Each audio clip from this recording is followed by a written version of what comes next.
Jubilee hills ఉప ఎన్నికలో రాజకీయం రసవత్తరంగా మారింది. ప్రధాన ప్రతిపక్షం బీఆర్ఎస్ అభ్యర్థి మాగంటి సునీత కుటుంబం రోడ్డెక్కింది.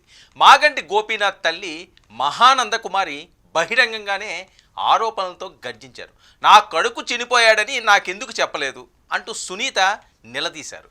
గోపీనాథ్ మొదటి భార్య మాలినీదేవి కుమారుడు తారక్ ప్రద్యుమ్నతో కలిసి శేర్లింగంపల్లి తహసీల్దార్ కార్యాలయానికి వెళ్ళారు. న్యాయవాదులతో కలిసి ఫ్యామిలీ సర్టిఫికెట్పై ఎంఆర్ఓను ప్రశ్నించారు. ఇక మాగంటి ఫ్యామిలీ సర్టిఫికెట్ వివాదం వేడి తగ్గట్లేదు. గోపీనాథ్ రెండో భార్య మాగంటి సునీతకు సర్టిఫికెట్ ఇవ్వడంపై మొదటి భార్య మాలినీదేవి తీవ్ర అభ్యంతరం వ్యక్తం చేశారు. ఈ విషయంలో తారక్ ప్రద్యుమ్న ఇప్పటికే ఎన్నికల అధికారికి ఫిర్యాదు కూడా చేశారు. ఇద్దరు భార్యలు పిల్లలు న్యాయవాదులు అందరూ తహసీల్దార్ టేబుల్ చుట్టూ చేరి తమ వాదనలు వినిపించారు. తహసీల్దార్ ఎదుట వాదనలు మరింత వేడెక్కాయి. మరోవైపు మాగంటి గోపీనాథ్ మొదటి భార్య కొడుకు తారక్ ప్రద్యుమ్న ఇప్పటికే ఆయన ఎన్నికల అధికారికి రాతపూర్వకంగా ఫిర్యాదు కూడా చేసేశారు. నా తండ్రి పేరు ఫ్యామిలీ వివరాలు తప్పుగా చూపిస్తున్నారంటూ ఆరోపించారు కూడా. తండ్రి మరణంపై అనుమానం వ్యక్తం చేశారు. నాన్న చనిపోయినప్పుడు అంత్యక్రియలకు కూడా మమ్మల్ని వెళ్ళనివ్వలేదు, బెదిరింపులు ఎదుర్కొన్నాం అన్నారు. ఇక తన ఓటర్ కార్డులో మాగంటి ఇంటి పేరు లేకపోవడంపై అది మా అమ్మ నుండి వచ్చిన ఇంటి పేరు అని వివరణ ఇచ్చారు. తారక్ మీడియా ముందుకు వచ్చి ఏమన్నాడో ఓసారి చూద్దాం. క్లియర్ గా లేదు, bring verified documents and let's go అండి. ఓకే, ఈరోజు ఎవరెవరు వచ్చారండి? మా సైడ్ లో మా అమ్మగారు, మా నాన్నమ్మ. అంటే మాగంటి గోపీనాథ్ గారు గతంలో 3 సార్లు అఫిడవిట్ దాఖలు చేసిన దాంట్లో మీ పేర్లు ఎక్కడ మెన్షన్ చేయలేదు, సునీత గారి పేర్లు కానీ అదేవిధంగా వాళ్ళ పిల్లల పేర్లు పెట్టారని చెప్పేసి దీన్ని అది I have no comments అండి. I don't have any expertise in all the legal political documentation or anything about affidavits, so I don't know about those things. And I was not of the age also. ఆయన MLA అయినప్పుడు my age was what, like 15 or something. I have no knowledge about this. చనిపోయినప్పుడు మీరు ఎందుకు రాలేదు? అంటే మీరు కానీ మీ అదే అండి, ఇప్పుడే కానీ చెప్పింది, బెదిరించారు. ఎవరు బెదిరించారు? అది names I can't tell right now. It's because I don't want to go in the political side and all that stuff. ఇది ఫ్యామిలీ ఇష్యూలో సింపుల్ గా నలుగురు మధ్యలో ఉండాలి. ఓకే, ఇలా అందరిని పిలిచి లైక్ పాలిటిక్స్ ఎందుకు, కాన్స్టిట్యుయెన్సీ పాలిటిక్స్ ఎందుకు నాకు అంటే మీ నాన్నగారు బతుకున్నప్పుడు మీకు రిలేషన్ ఎలా ఉండేది? అంటే మాట్లాడుతుండే వాళ్ళ రెగ్యులర్ గా అవునండి, నా దగ్గర చాట్స్ ఉన్నాయి. ఆయన నాకు వాయిస్ మెసేజ్లు పెడతారు, వాయిస్ మెయిల్స్ ఉంటాయి. ఇప్పుడు ఫోన్ ఎత్తకపోతే వాయిస్ మెయిల్స్ పెడతారు కదా, అవి కూడా ఆడియో ఉంది. I have all those things clearly. అవి yeah please I think we done అండి. ఇక మాగంటి గోపీనాథ్ తల్లి మహానంద కుమారి గలం చాలా ఆవేదనతో గొంతు పూడుకుపోయింది. నా కొడుక్కి ఏం జరిగిందో నాకే తెలియదు అని కన్నీటి స్వరంతో చెప్పారు. ఆసుపత్రిలో చేరినప్పుడు తనను చూడనివ్వలేదని విమర్శించారు కూడా. కేటీఆర్ వచ్చాడని చెప్పారు, కానీ ఆయన్ను అడిగినా నా కొడుకు పరిస్థితి చెప్పలేదని అంటూ బాధను వెళ్ళగక్కారు. ఆసుపత్రిలో ఏం జరిగిందో కేటీఆర్ చెప్పాలి అంటూ డిమాండ్ చేస్తున్నారు. ఏదో కడుపు చూసుకుంటే కాళ్ళ మీద పడుతుంది అన్నట్టుంది.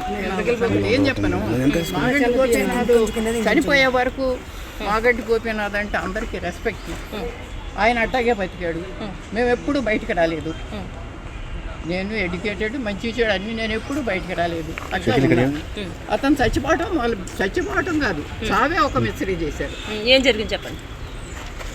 ఇది అంతా మరి కేటీఆర్ గారి వల్లే జరిగిందని నేను జవాబు అయినా చెప్పాలి నాకు.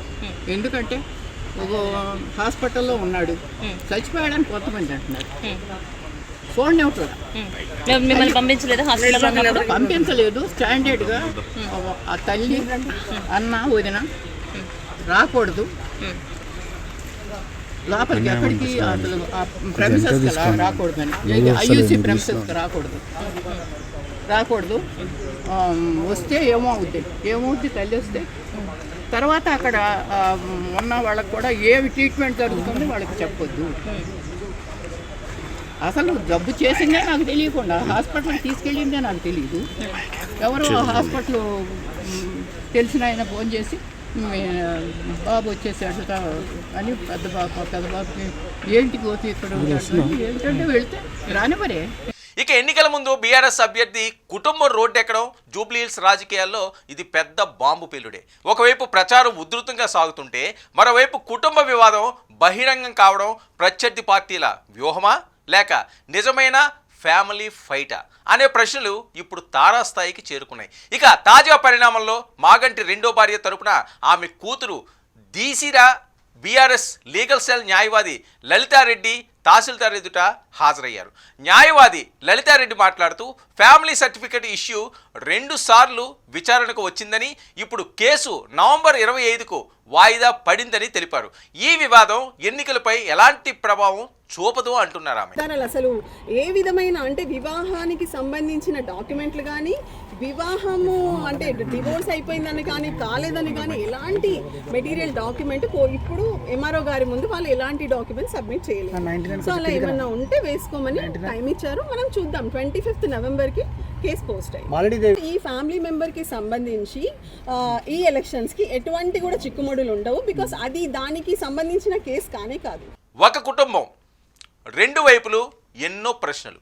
మాగంటి గోపీనాథ్ మరణం నుంచి మొదలైన వివాదం ఇప్పుడు జూబ్లీ హిల్స్ ఎన్నికల రణరంగానికే చేరింది. నవంబర్ 25న తుది తీర్పు వస్తుందా, లేక మాగంటి కుటుంబ కథా చిత్రానికి మరో కొత్త మలుపులు తిరుగుతుందా? వేచి చూడాల్సిందే.